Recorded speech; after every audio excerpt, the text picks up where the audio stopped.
سنیے نا، وضاحت کے ساتھ میں قرآن کریم پڑھنا چاہتا ہوں. او کالذی مر علی قریۃ وہی خاویۃ علی عروشها قال انا یحیی هذه اللہ بعد موتها فاماته اللہ 100 عام ثم بعث قال كم لبثت قال لبثت يوما او بعض يوم قال بل لبثت 100 عام فانظر الى طعامك وشرابك لم يتسنه وانظر الى حمارك ولنجعلك آية للناس وانظر الى العظام كيف ننشزها ثم نكسوها لحما فلما تبين له قال اعلم ان الله على كل شيء قدير. میں پوچھتا ہوں او کالذی، فرمایا کہ اس آدمی کا ذرا واقعہ دیکھیے جو بستی سے گزرا، پوری تفصیل آپ سمجھ چکے. بستی سے گزرا، اپنی سواری پر سوار ہے، کھانا اس کے ساتھ ہے، بستی کو اجڑا ہوا دیکھ کر کہا یہ کب آباد ہوگی؟ اللہ نے وہاں 100 سال کے لیے موت طاری کر دی. اٹھا، یہ دیکھا وہ دیکھا. اب میرا سوال یہ ہے کہ یہ کون آدمی؟ پوچھنے کا حق حاصل ہے کہ نہیں؟ آپ ایک معصوم بچے کو بھی اگر ایک واقعہ سناتے ہیں کسی شخص کا، وہ بچہ بھی آپ سے پوچھتا ہے یہ واقعہ کس آدمی کا ہے؟ یہ کہانی جو آپ نے سنائی ہے یہ کس آدمی کی ہے؟ یہ کون ہے؟ اس آدمی کا کیا نام ہے جس کا آپ نے واقعہ سنایا ہے؟ ایک بچہ بھی پوچھتا ہے. میں بھی ایک بچے کی حیثیت سے آپ سے پوچھتا ہوں یہ کون آدمی ہے جو سواری پر سوار وہاں سے گزرا؟ مجھے بتائیے اس کا نام کیا ہے. مجھے نام بتائیے اور قرآن کریم میں سے بتائیے. قرآن کریم میں سے بتائیے. حدیث نہ کھولیے، حدیث کا اعتبار نہیں کرتے نہ کیجیے. یا تو لغت میں سے دکھلائیں، لغت میں سے دکھلائیں، ڈکشنری میں سے دکھلائیں جس پر آپ کو بڑا گھمنڈ ہے، بڑا ناز ہے، بڑا غرور ہے. ڈکشنری کی ساری کتابیں کھول کے رکھ دیجیے، قرآن کریم کھول کے مجھے بتائیے اس آدمی کا خالی نام بتا دے، پتا تو چلے. میرا یہ اشکالات ہیں، میں اس طرح کی کیا مثالیں دوں؟ بیسیوں نہیں، قرآن کریم کی ہر آیت پر اس طرح سوال ہو سکتا ہے جس کا جواب میرے محمد مصطفیٰ کے فرمان کے بغیر نہیں دیا جا سکتا صلی اللہ علیہ وسلم. انہوں نے کھولا، کہنے کو تو کہہ دیا کہ ہر چیز کی وضاحت موجود ہے، لیکن جب وضاحت نہیں ملی تو پھر انہوں نے خود کھولا. یہ بھی ایک جہالت کی دلیل ہے. کہہ تو دیا پھر خود کھول لیا. بہت ساری باتیں، ان میں سے ایک بات تاکہ بات لمبی نہ ہو جائے، انہوں نے کہہ دیا کہ حدیث 250 سال بعد لکھی گئی. حدیث 250 سال بعد لکھی گئی، اس پر کیا بھروسہ؟ یہ کوئی سوال نہیں ہے کہ جس کا میں جواب دینے کے لیے آیا ہوں. یہ ایک تنقید ہے، اسے تنقید برائے تنقید کہتے ہیں. میں انشاءاللہ اللہ کی توفیق سے اس کی وضاحت آج ضرور کروں گا.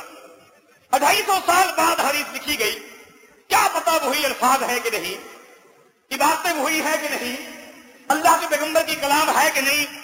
بیچ میں 2.5 صدیاں گزر چکی، کتنی نسلیں گزر چکی. الفاظ ایک دن کے بعد دوسرے دن بھول جاتے ہیں، وہ عبادتیں یاد نہیں رہتی. وہ الفاظ ہیں کہ نہیں؟ نہیں کہا جا سکتا، کوئی یقین سے نہیں کہا جا سکتا. اس چیز پر کوئی اعتبار نہیں، کوئی بھروسہ نہیں. 250 سال بعد لکھی گئی. ٹھیک ہے جی، کہہ دیا آپ نے 250 سال بعد لکھی گئی. یہ کب لکھی گئی یہ تو بتاتا ہوں، لیکن میں نے آپ سے ایک کہا تھا کہ جہالت، علم نام کا کوئی علم نام کی کوئی چیز نہیں. یہ تو کہہ دیا نا.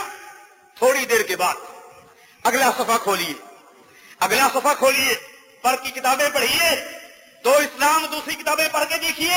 کہہ تو دیا، اگلے صفحے پہ پچھلی بات یاد نہ رہی کہ میں نے کل کیا کہا تھا، پچھلے صفحے پہ کیا لکھ دیا، اب اگلے صفحے پہ کیا کہا. کہتے ہیں کہ نبی علیہ الصلوۃ والسلام نے فرمایا ہے، نبی علیہ الصلوۃ والسلام نے فرمایا ہے اذا روی عنی حدیث، جب میری طرف سے کوئی حدیث روایت کی جائے، جب میرا حوالہ دیا جائے، فعارضوا علی کتاب اللہ، تو اس روایت کو قرآن کریم کے آگے پیش کرنا، قرآن کریم کے آگے پیش کرنا. فإن وافق، اگر وہ قرآن کریم کی موافقت میں ہو، مطابق ہو، فاقبلوہ، اسے لے لینا. وإن خالف، اگر مخالفت میں ہو، فردوہ، اسے چھوڑ دینا. اب میں پوچھتا ہوں محترم، حدیث کی کتابیں تو 250 سال بعد لکھی گئی، یہ حدیث آپ کو کس نے بتائی ہے؟ آپ کی پیداوار تو 1400 سال بعد کی ہے نا، آپ تو اس دور کے ہیں نہیں. حدیث لکھی گئی ہے 250 سال بعد. اب یہ اگلے صفحے پر آپ لکھ رہے ہیں کہ نبی علیہ السلام نے فرمایا ہے. یہ پیغمبر کا فرمان آپ کو جبریل نے آ کر بتایا ہے. کس نے بتایا ہے؟ یہ حدیث آپ کو کس نے بتائی ہے؟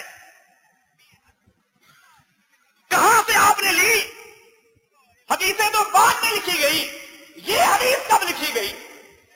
یہ حدیث کس کتاب میں ہے جو پیغمبر کے دور میں لکھی گئی، جو آپ کے لیے دلیل ہے؟ آپ کو کس نے بتایا؟ خواب دیکھا ہے آپ نے، جبریل امین آپ کے پاس آئے ہیں، آپ کو یہ بات کس نے بتائی؟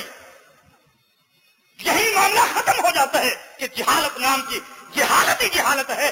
آپ نے پچھلے صفحے پر کل ہی آپ نے یہ بات کہی 250 سال بعد لکھی گئی، ہم نہیں مانتے، کوئی اعتبار نہیں۔ اب اس حدیث کو کیسے مانو گے؟ یہ کب لکھی گئی؟ دو باتوں میں سے ایک بات ہے، اگر یہ حدیث اللہ کے پیغمبر کے دور میں لکھی گئی تو پھر آپ کا عقیدہ باطل ہو گیا کہ آپ کہتے ہیں پیغمبر کے دور میں حدیث نہیں لکھی گئی۔ اگر پیغمبر کے دور میں حدیث لکھی گئی تو لہذا یہ بھی لکھی گئی یا نہیں لکھی گئی، اس روایت کی بھی میں وضاحت کروں گا۔ اور اگر پیغمبر کے دور میں حدیث نہیں لکھی گئی تو پھر یہ روایت بھی تو نہیں لکھی گئی نا۔ جب باقی روایتیں دلیل نہیں بن سکتی، یہ کیسے دلیل بنے گی؟ اس کو بطور دلیل کے کیسے پیش کرو گے؟ کبھی آپ نے کہا کہ بخاری 250 سال بعد لکھی گئی، اچھا جی ٹھیک ہے، 250 سال بعد لکھی گئی، نہیں مانتے، نہ مانو۔ پھر تھوڑی دیر گزری، تھوڑی ہی دیر گزری، ایک دن ہی نہیں گزرا، ایک صفحہ ہی نہیں گزرا، اسی صفحے پر آپ نے لکھ دیا کہ صحابہ بھی صرف قرآن کو کافی سمجھتے تھے، صحابہ بھی قرآن کو کافی سمجھتے تھے۔ اور آپ نے کہا بخاری شریف میں حدیث آتی ہے، سیدنا عمر فرماتے ہیں حسبنا کتاب اللہ، ہمیں تو کتاب اللہ کافی ہے۔ میں پوچھتا ہوں کہ یہ بخاری کے یہ الفاظ یہ آپ کو کہاں سے مل گئے؟ آپ نے کہا کہ صحابہ خود قرآن کو کافی سمجھتے تھے، اور آپ نے کہا صحابہ کا عقیدہ تھا کہ ہمیں کتاب اللہ کافی ہے۔ بھائی آپ کو کہاں سے ملا؟ کہا صحیح بخاری میں لکھا ہوا ہے۔ بھائی صحیح بخاری تو 250 سال بعد لکھی گئی، پچھلی لائن پہ آپ نے لکھا، اسی صفحے پہ آپ نے لکھ دیا۔ اگر چشمہ لگا کر پچھلا صفحہ نہیں وہی صفحہ دیکھ لیتے کہ آپ نے کیا لکھا۔ 250 سال بعد لکھی ماننے والی چیز نماز کے بارے دلیل نہیں بن سکتی، روزے کے بارے دلیل نہیں بن سکتی، حج کے مسائل میں دلیل نہیں بن سکتی، تو اس مسئلے میں کیسے دلیل بن جائے گی؟ کاش اگر آپ کے پاس کوئی علم ہوتا، صحیح عقیدہ ہوتا، تو پھر اپنے عقیدے کو واضح کرنے کے لیے آپ احادیث رسول کا سہارا نہ لیتے، احادیث رسول کا سہارا نہ لیتے۔ آپ اپنی کتابیں پڑھ کے دیکھیں، مقام حدیث جس کا نام آپ نے لکھ دیا۔ خود آپ نے کہا کہ ابو سعید خدری رضی اللہ عنہ سے روایت ہے، اللہ کے پیغمبر فرماتے ہیں لا تکتبوا عنی غیر القرآن، قرآن کریم کے علاوہ میری زبان سے جو کچھ نکلے اسے نہ لکھا کرو۔ انکار حدیث کے لیے دلیل پیش کر رہے ہیں تو کیا حدیث پیش کر رہے ہیں؟ حیرت کی بات یہ ہے جس چیز کا آپ انکار کر رہے ہیں، جس چیز کا آپ رد کر رہے ہیں، اس چیز کی تردید کے لیے آپ اسی چیز کو دلیل بنا رہے ہیں۔ اس سے بڑھ کر اور جہالت کیا ہو سکتی ہے؟ تو میرے بھائیوں، یہ فتنہ جو ہے اس کا علم کے ساتھ کوئی تعلق نہیں۔ ہاں، کیونکہ اس کا تعلق مغربی تہذیب سے ہے، مغربی تعلیم کے ساتھ ہے، مغربی تہذیب کے زیر اثر یہ فتنہ اٹھا ہوا ہے۔ لہذا ہر وہ شخص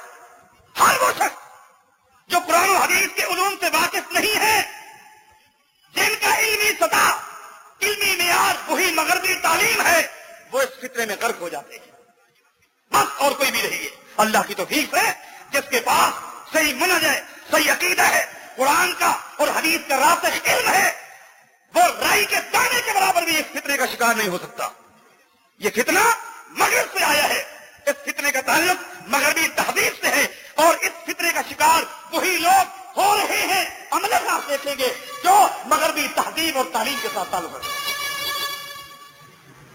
اس لیے اس فتنے سے بچنے کے لیے جہاں رب کریم سے آپ دعائیں کریں اللہ ہر فتنے سے ہمیں محفوظ فرمائے، وہاں اس فتنے سے بچنے کے لیے ضروری ہے کہ آپ قرآن و حدیث کے ساتھ اپنا گہرا تعلق قائم کیجیے۔ یہ میری ایک نصیحت ہے، گہرا تعلق قائم کیجیے، اللہ تعالیٰ ہر فتنے سے محفوظ فرمائے گا۔ اب سوال یہ ہے کہ آیا یہ